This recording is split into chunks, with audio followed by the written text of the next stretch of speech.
So what I've got here is a Simpson Espirit 550 washing machine, top loader. Now, Simpson was a very popular brand many years ago, and now it's owned by the Electrolux Group. So this particular machine is about 20 years old, and it's got a rotary timer. The issue with this washing machine is that the agitator here will turn one way, then the other way, but which is what it normally does. However, in this instance, this particular washing machine will agitate and then it will stop. And what the owners have noticed is that the rotary dial, the mechanical rotary dial, will continue turning and will complete the other programs. However, the agitation will not continue.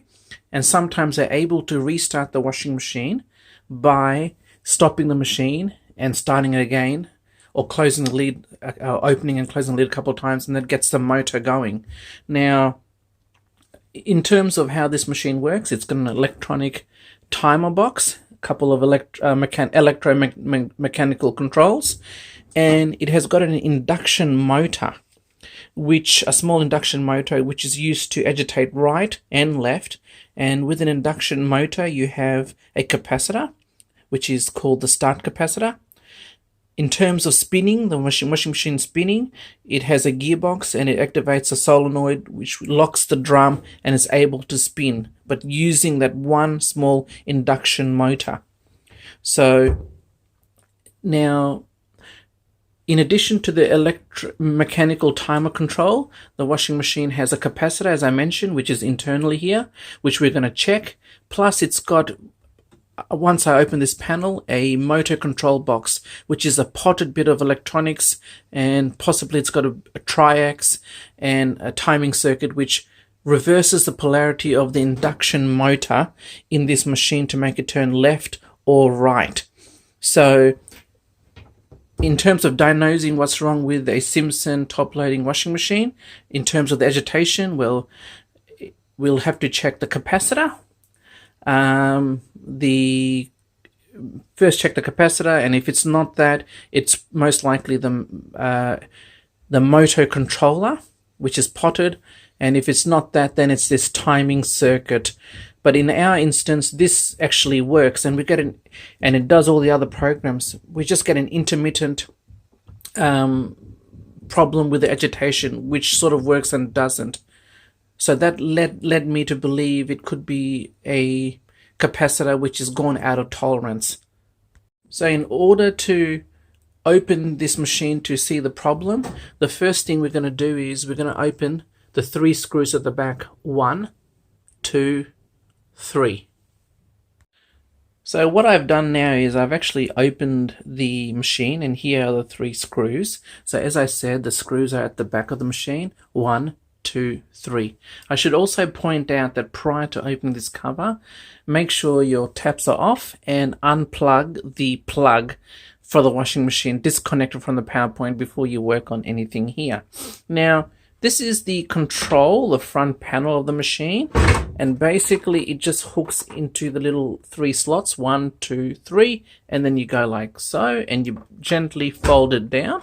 And I will just go a bit closer, and you can see here there's a tab, and that goes into that hole.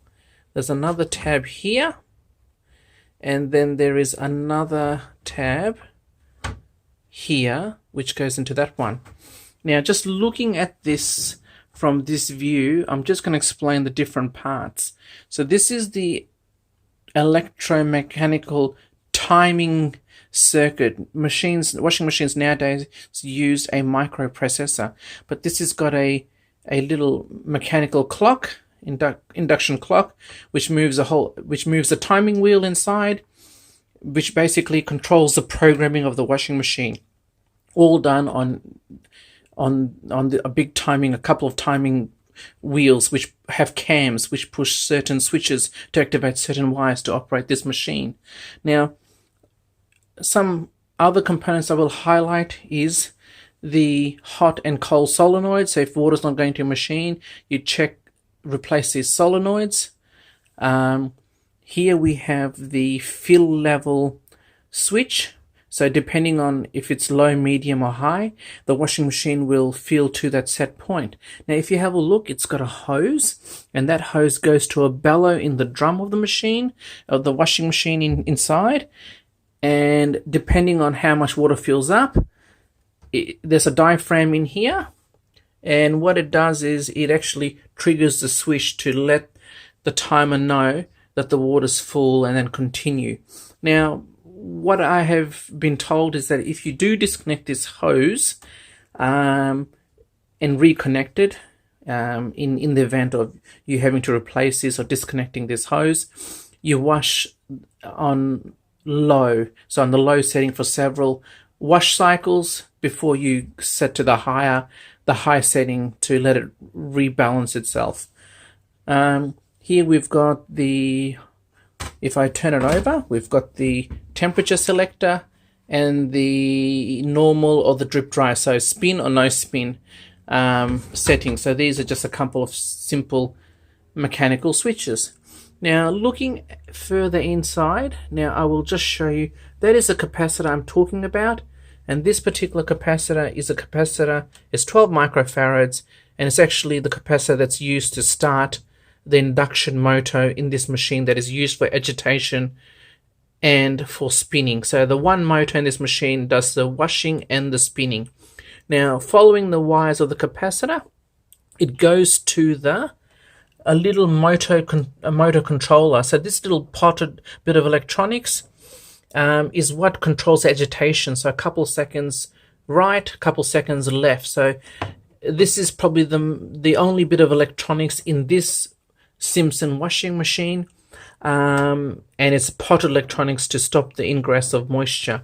So, and the other thing you'll see in the far right is a micro switch connected to a cam, which opens and closes. If you can hear the noise, if I lift the door, if I lift the door, you'll see it click, open and close. So I'm not going to open the door too much, but basically if your washing machine is not turning on or it's intermittent based on opening and closing the lid, the micro switch here will need replacing. And then we've got just a terminal box for the power coming in. So what I'm going to do now is I'm going to test the electrolytic capacitor, and it's purely a matter of just pulling this out. But before I do this, you need to ensure that there is no charge on the capacitor, and most likely it's discharged because it's connected across the motor. But what you should do is wait several minutes after the power's been disconnected, and you may want to just get a screwdriver and just or voltmeter and just put it across the capacitor to make sure that there's no charge across it.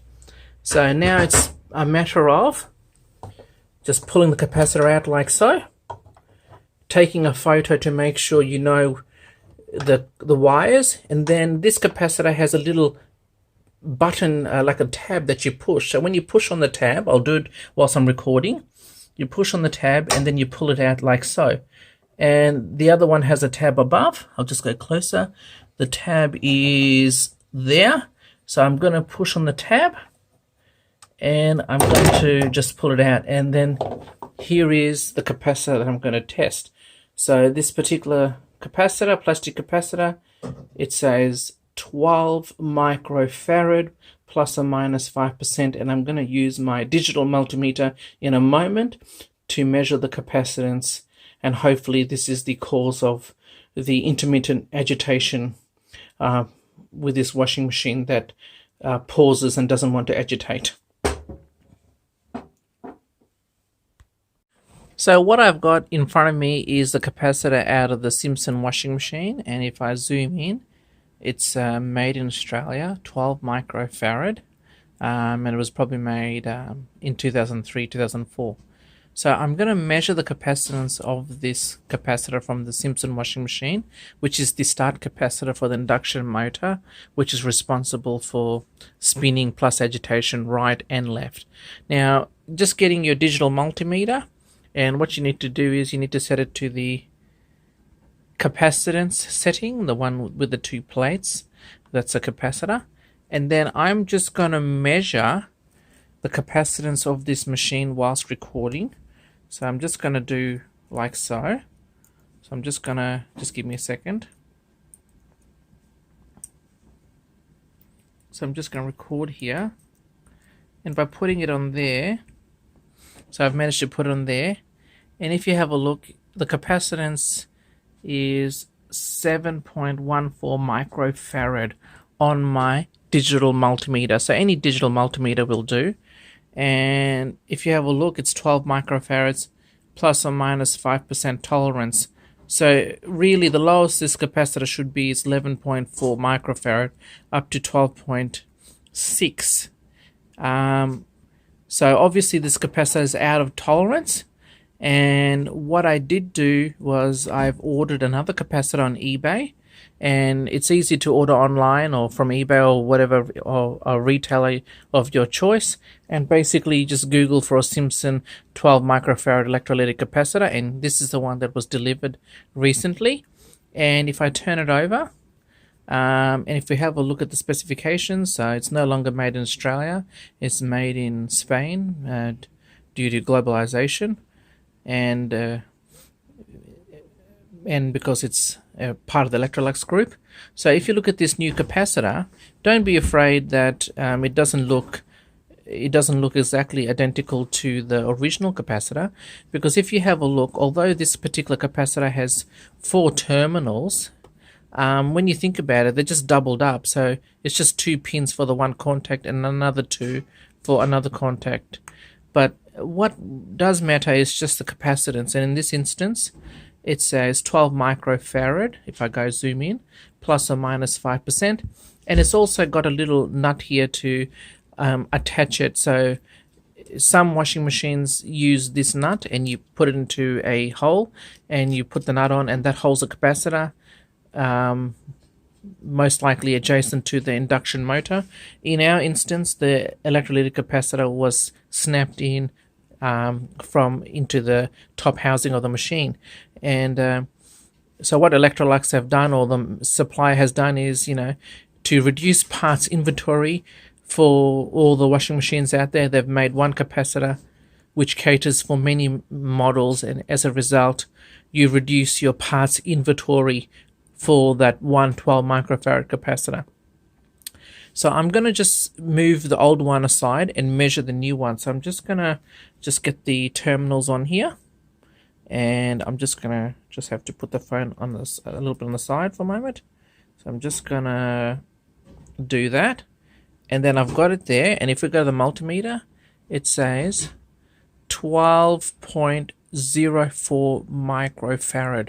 So this capacitor is within tolerance, and the old capacitor, which is above on the top of the picture there, is at 7 microfarad. So it's way out of specification. So hopefully this new capacitor of 12 microfarads resolves the issue with the washing machine in regards to the agitation right and left.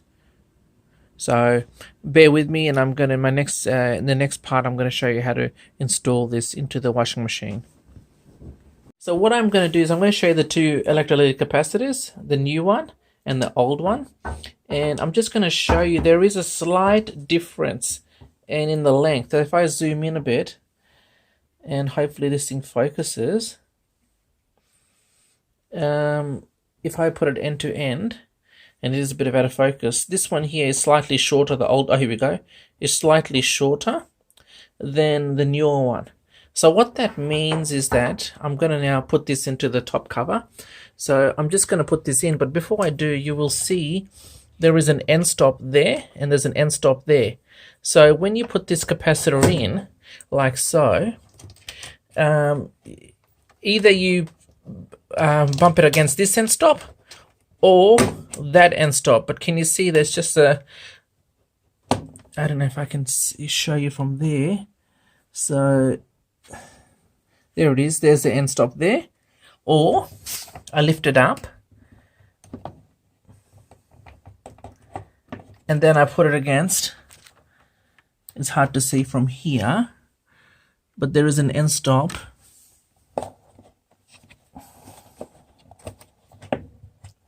there it is. I don't know if there you go. There's an end stop there. So it is there, and I can stop it against there. So I can leave it like that. And what that means is the capacitor slightly tilted. Now, in terms of connecting this, basically, you don't connect the two wires against the two terminals. You connect one wire to one of the doubles and one wire to the other. And this being a 12 microfarad capacitor for induction motor, it's not polarized. It's an AC capacitor, so it really doesn't matter which way you connect the wires. And as you can see, there is no polarity on the pins. So what I'm going to do, I'm just going to get my two wires, and I'm just going to get the wire here like so and connect one to the top one.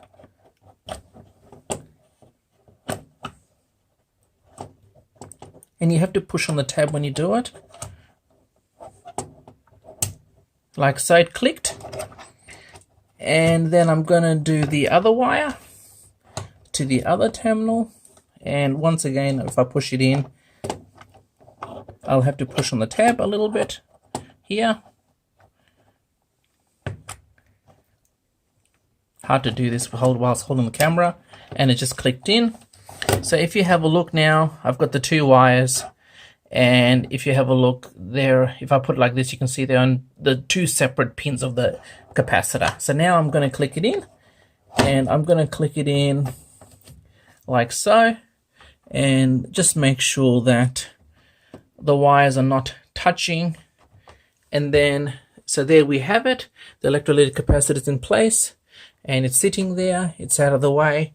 And then the next part would be to just click it onto the three notches, notch 1, notch 2, and notch 3. And as you do it, you gently fold it down like so. And I'm going to do this off camera and just make sure that the wires are not pinching on anything, and just make sure everything is clear. In particular, make sure wires are clear of this cam here. So like, for example, this wire is not touching or in jamming within the lid cam switch here.